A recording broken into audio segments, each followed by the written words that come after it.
안녕하세요. 대북권의 공견입니다. 부동산 분위기가 1, 2주 전과 비교해서 굉장히 많이 바뀌었습니다. 부동산 시장에 영향을 가장 많이 주는 거로 따지게 되면은 금리와 정책을 빼놓을 수가 없잖아요.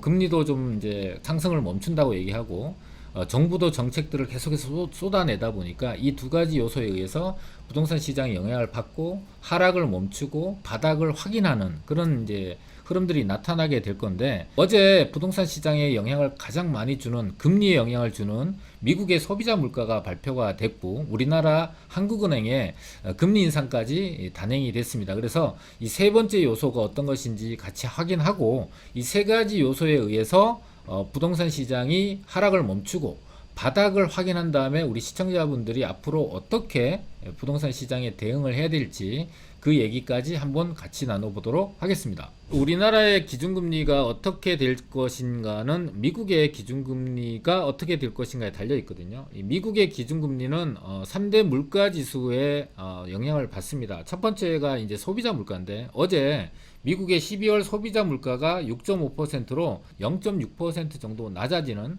계속해서 하락하는 추세가 이어지고 있는 상황입니다. 두 번째로 생산자 물가 지수인데, 생산자 물가 지수는 11월 7.4%로 발표가 됐고요. 12월 생산자 물가는 1월 18일 날 발표될 예정입니다. 그리고 시장에서 평가는 6%대 후반 정도로 나타날 걸로 예상이 됩니다. 그래서 이게 아직 발표가 되지 않았고 시장의 예상치지만 기존에 있는 7.4%보다는 낮아지는 추세가 계속 유지가 될 것이다 라고 해서 이 두 가지의 지표는 계속 낮아지는 추세가 나오고 있는데, 한 가지 지표인 서비스 물가 지수가 현재 낮아지지 않고 횡보하거나 소폭의 상승을 보이고 있다 보니까 당장 이 미국의 금리 인상이 멈추는 것은 조금 더 시간이 걸릴 걸로 예상이 되고, 한 2, 3개월 정도 지나고 나서 이 서비스 물가가 어떻게 변하느냐에 따라서 미국의 기준금리가 멈추느냐 안 멈추느냐가 결정이 될 걸로 보기 때문에, 우리 시청자분들은 이런 경제 지표를 계속해서 추이를 지켜봐야 우리나라의 금리가 언제쯤 멈추게 되는지를 알 수 있게 됩니다. 그리고 어제 한국은행에서 베이비 스텝 0.25%의 우리나라 기준금리를 인상을 했습니다. 그래서 3.5%가 됐거든요. 그리고 향후에 미국의 기준금리 결정일이 2월 1일에 예정이 되어 있고, 우리나라 같은 경우는 2월 23일, 그리고 미국이 다시 3월 22일에 금리 결정이 예정이 되어 있다 보니까 2월과 3월에 미국의 기준금리가 0.25 베이비 스텝을 두 번 정도 받게 되면은, 두 번 정도 오르고 나서 이 횡보하는, 그러니까 동결되는 기간이 상당 기간이 좀 될 걸로 예상이 되고, 얼마 정도 될지 모르겠지만 지금 현재 시장에서는 하반기 정도에 미국 금리가 하락할 수도 있다라는 전망은 나오고 있지만 아직까지 확실하지 않은 상황이거든요. 그래서 어쨌든 어느 시점이 지나게 되면은 이렇게 하락하는 방향으로 방향을 바뀌게 될 거다. 그렇게 되면 우리나라 금리도 미국의 금리와 동반해서 어느 시점을 기점으로 해서 하락을 하게 될 거예요.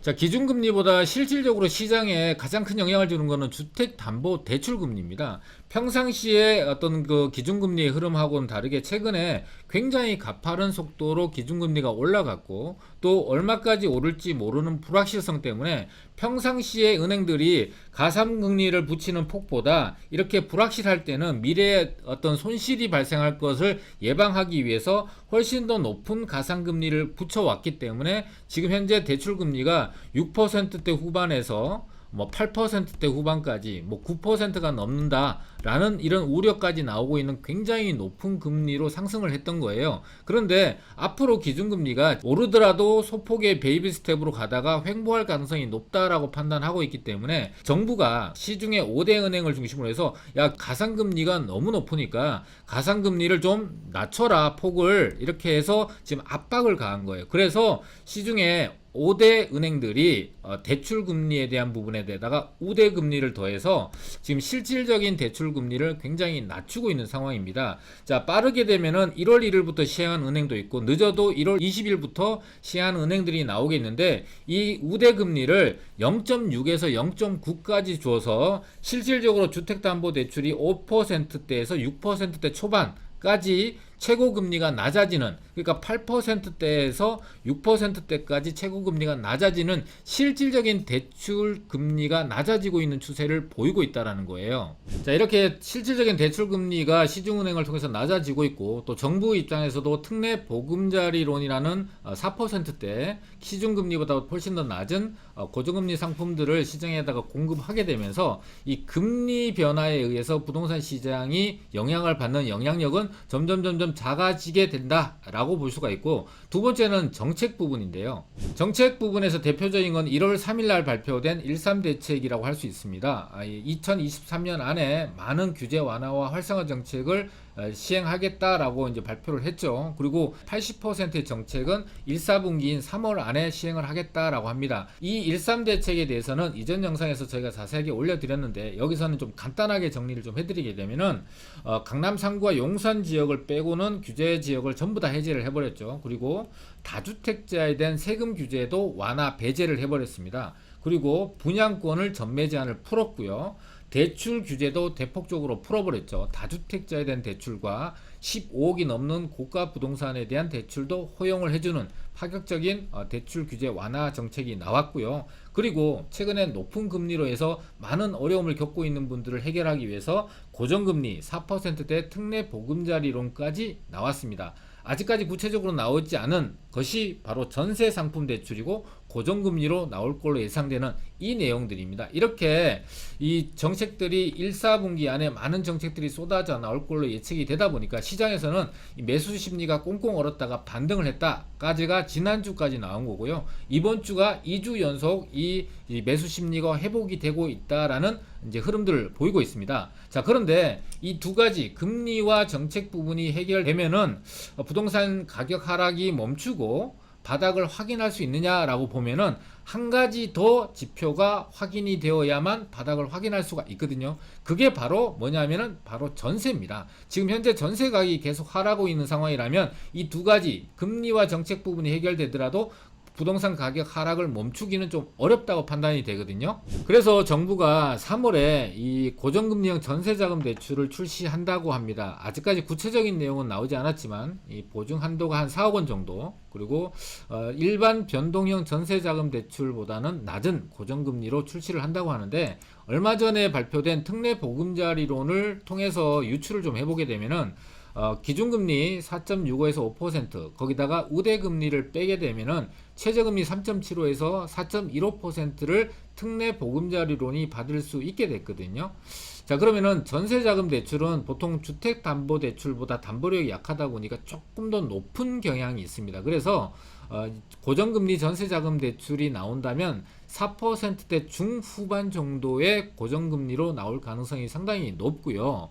그러면 지금 현재 시중금리가 6.9에서 한 7.5% 정도를 감안한다면 1.5에서 2% 정도의 금리 인하 효과, 그래서 어려움을 겪는 분들한테 조금이나마 도움이 될 걸로 예상이 됩니다. 자, 이렇게 고정금리 전세자금 대출이 나오게 되면은 앞서 얘기했던 금리 부분하고 정책 부분, 그리고 마지막으로 이 전세가 안정을 찾게 되면은 바닥을 확인할 수 있게 됩니다. 근데 우리 시청자분들은 이 세 가지 요건이 3월달 정도에 나오게 되고 3월 정도가 바닥을 확인할 수 있는 시점이라고 예상을 해볼 수가 있거든요. 그러면 이렇게 바닥을 확인하게 되면은 우리 시청자분은 어떻게 해야 될까? 자, 이 세 가지 요건에 의해서 바닥을 확인하고 나면은 시장은 이 호재에 의해서 가장 큰 영향을 받을 걸로 예상이 됩니다.